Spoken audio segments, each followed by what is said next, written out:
Les Africains, qu'ils soient subsahariens ou maghrébins, ont cette aisance déconcertante à attribuer le racisme aux Occidentaux, aux Blancs de manière générale.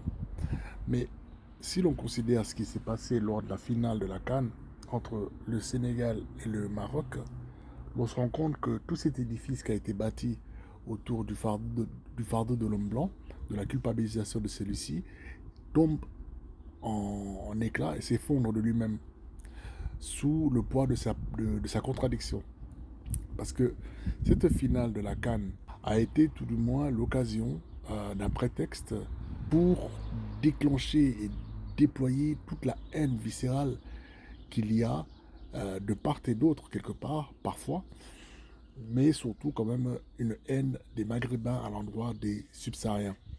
Les masques sont tombés et elles sont tombées à propos.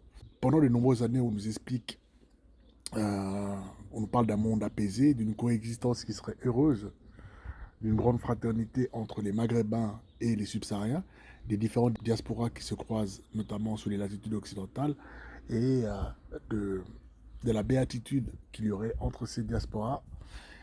Mais la vérité, c'est que ces sociétés métissées où les différences s'effacent dans l'harmonie ne sont que des mythes, des histoires que l'on raconte et que l'on se raconte.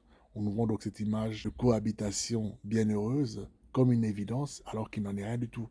La réalité a rattrapé la fiction. La défaite a été l'occasion justement du déferlement de haine